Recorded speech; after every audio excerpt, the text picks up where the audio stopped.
Hello student, कैसे हैं आप सब। आई होप आप सब ठीक होंगे। आप देख रहे हैं number 1 study channel examiner sir. तो स्टूडेंट, आज की इस वीडियो में हम बात करने वाले हैं रेलवे में ग्रुप डी भर्ती 2025 के बारे में कि ये भर्ती कब आएगी, क्या क्या क्वालिफिकेशन चाहिए होगा, क्या क्या चेंजेस हुए हैं, सारी चीज़ें हम इस वीडियो में डिटेल में जानने वाले हैं। तो वीडियो को अंत तक जरूर से देखिएगा और चैनल पर नए हैं तो चैनल को सब्सक्राइब करके बेल आइकन आवश्यक रूप से प्रेस कर दीजिएगा ताकि आप ऐसे ही नॉलेजेबल वीडियो भविष्य में देखते रहें। तो वीडियो को स्टार्ट करते हैं स्टूडेंट बिना किसी देरी के। जैसे कि आप पहला देख पा रहे होंगे, पहली लाइन कि 10वीं पास उम्मीदवारों के लिए सबसे बड़ी और महत्वपूर्ण भर्तियों में से एक है ये आरआरबी रिक्रूटमेंट। हालांकि वर्तमान में अक्टूबर 2025 रेलवे बोर्ड भर्ती यानी कि आरआरबी या रेलवे भर्ती सेल आरआरसी द्वारा ग्रुप डी की कोई नई आधिकारिक सूचना यानी कि न्यू ऑफिशियल नोटिफिकेशन जारी नहीं की गई है, ध्यान रहे। लेकिन रेलवे आमतौर पर बड़ी संख्या में रिक्तियों के साथ अपनी भर्ती घोषित करता है यानी भर्तियों की घोषणा करता है और अगली ग्रुप डी भर्ती 2025 के अंत या 2026 की शुरुआत में कभी भी आपको देखने को मिल सकती है, इसकी पूर्णतः उम्मीद है।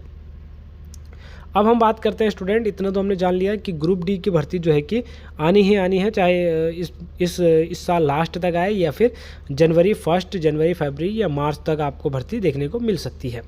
तो अगर हम पहले से ही प्रिपेयर रहेंगे तो ये बहुत वेल एंड गुड हमारे लिए होगा, ताकि उस समय हम हड़बड़ाहट में कोई मतलब कुछ गलत कदम ना उठा दे।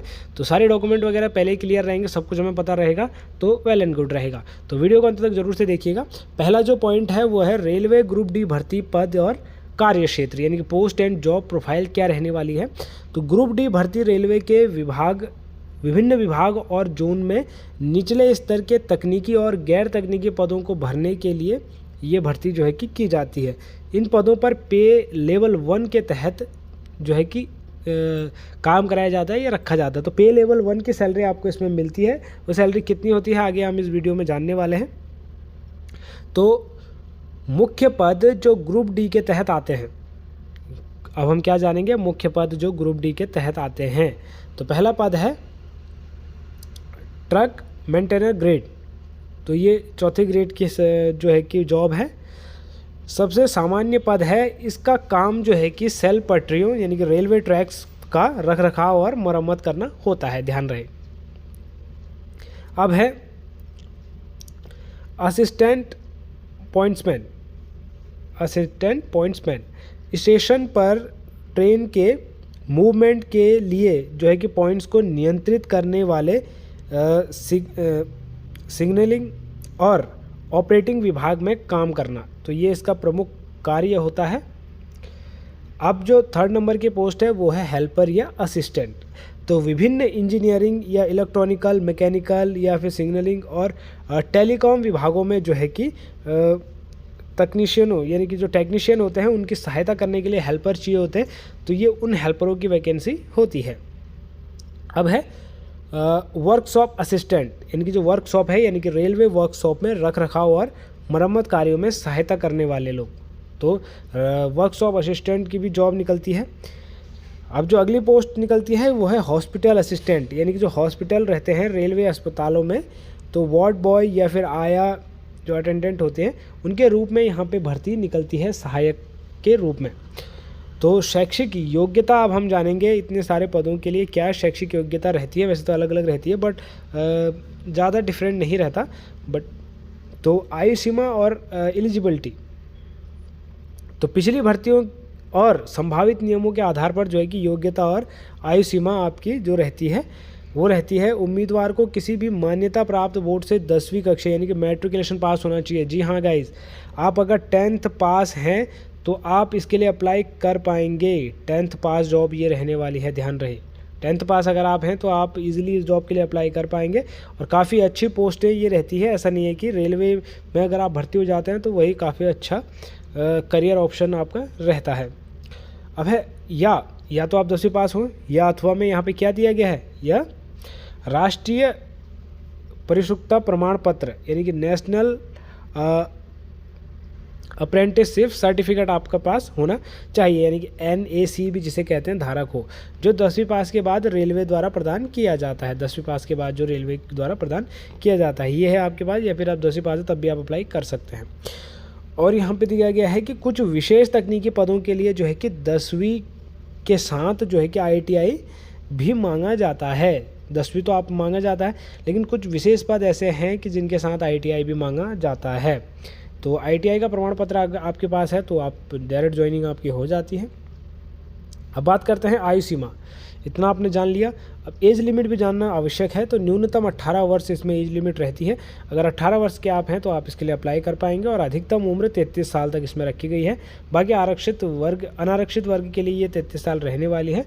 और जो आयु में छूट, जी हाँ, एज रिलैक्सेशन, अनुसूचित जाति, अनुसूचित जनजाति, SC ST को यहाँ पे 5 वर्ष की छूट, और अन्य पिछड़ा वर्ग को यहाँ पे जो है कि 3 वर्ष की छूट यहाँ पे आयु में दी जाती है स्टूडेंट। तो इतना तो आपने जान लिया। अब हम जानेंगे चयन प्रक्रिया, यानी कि सिलेक्शन प्रोसीजर इसका क्या रहता है, कैसे आपकी ज्वाइनिंग कराई जाती है, कैसे आपको जो है कि ज्वाइनिंग दी जाती है, वो सारी चीज़ें अब हम जानेंगे। तो ग्रुप डी भर्ती के मुख्य रूप से 3 चरण शामिल होते हैं। 3 चरण। पहला चरण कौन सा होता है? कंप्यूटर आधारित टेस्ट, जिसे CBT कहते हैं। तो यह प्रक्रिया जो है कि पहला और सबसे महत्वपूर्ण चरण है। ध्यान रहे, ये पहला और सबसे महत्वपूर्ण चरण होता है। यह परीक्षा ऑनलाइन आयोजित की जाती है, यानी कि कंप्यूटर बेस्ड एग्ज़ाम होता है। परीक्षा में 100 प्रश्न होते हैं, जिनके लिए 90 मिनट यानी कि 1.5 घंटे का समय आपको मिलता है। 1.5 घंटे का समय आपको मिलता है, और 100 प्रश्न आपके रहते हैं। लगभग 45 सेकेंड आपको एक प्रश्न को हल करने के लिए यहाँ पे दिया जाता है। अब है नकारात्मक अंकन, यानी कि नेगेटिव मार्किंग इसमें लागू होती है, और प्रत्येक गलत उत्तर के लिए 1/3 अंक आपका काटा जाता है। यानी कि अगर आपका 3 प्रश्न गलत हो गए तो आपका 1 अंक जो है कि माइनस कर दिया जाएगा। तो इतना हमने जान लिया स्टूडेंट कि नेगेटिव मार्किंग इसमें होती है। अब हम जानेंगे शारीरिक दक्षता एवं जो फिजिकल टेस्ट आपका होता है, तो उसमें आपको क्या क्या करना होता है उसके बारे में जानेंगे।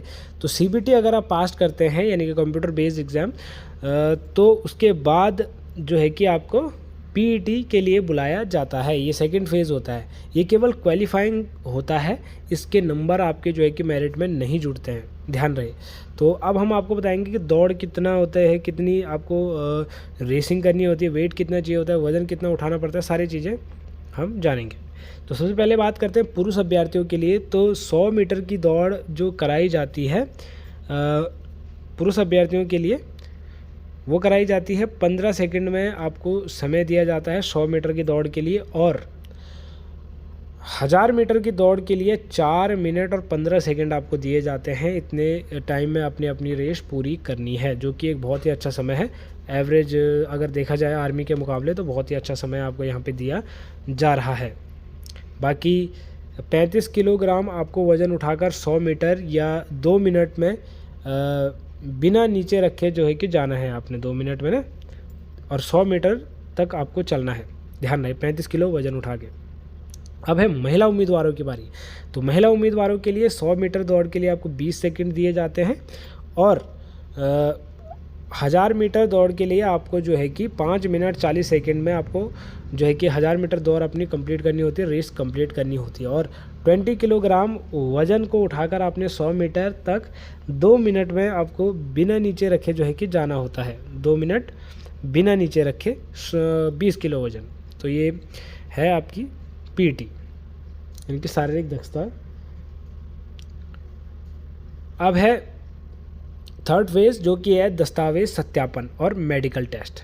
दस्तावेज सत्यापन और मेडिकल टेस्ट। तो PET यानी कि फिजिकल एफिशिएंसी टेस्ट पास करने वाले उम्मीदवारों को जो है कि दस्तावेज की जांच के लिए बुलाया जाता है, और उन्हें रेलवे के निर्देश मेडिकल मानकों के अनुसार जो है कि फ़िटनेस टेस्ट पास करना अनिवार्य है।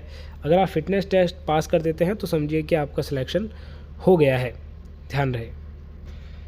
अब बात करते हैं स्टूडेंट परीक्षा की सिलेबस। जो आपका CBT होगा, कंप्यूटर बेस्ड टेस्ट, उसका सिलेबस क्या होगा। तो CBT परीक्षा में 4 मुख्य विषय शामिल होते हैं। कौन कौन से? पहला है सामान्य विज्ञान, यानी कि जनरल साइंस। इसमें 10वीं कक्षा के स्तर के जो है कि भौतिक विज्ञान, रसायन विज्ञान, जीव विज्ञान के प्रश्न होते हैं, ध्यान रहे, 10वीं के स्तर के। तो इसके ऊपर हमने जो है कि इस डेमो पेपर पे बना रखे हैं प्रीवियस ईयर के क्वेश्चन पेपर को देखते हुए, तो वो आप सॉल्व करेंगे तो इजीली आप इसको क्रैक कर जाएंगे, ये वाला एग्ज़ाम। तो आप आवश्यक रूप से देखिएगा। इस चैनल पे भी अपलोडेड है और हमारा एक दूसरा चैनल है, उसका लिंक मैं डिस्क्रिप्शन में दे दूँगा, उसमें भी अपलोडेड है।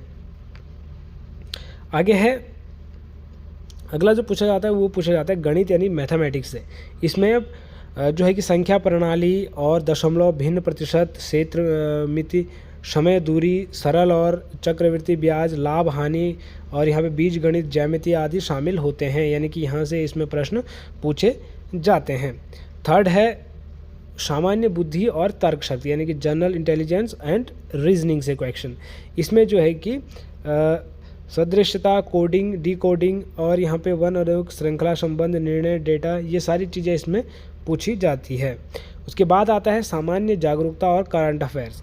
तो general awareness and current affairs से आपकी जो है कि इसमें समयांकी की घटनाएं जो 2, 4, 5 महीने में हुई होंगी, विज्ञान और प्रौद्योगिकी, खेल, संस्कृति, राजनीतिक, अर्थशास्त्र, ये सारी चीज़ें पूछी जाती हैं। ये आपने कभी ना कभी पढ़ा ही होगा, तो इतना ज़्यादा टफ सब्जेक्ट नहीं है, तो ये सारी चीज़ें इसमें पूछी जाती हैं स्टूडेंट। अब हम बात करते हैं तैयारी कैसे करें।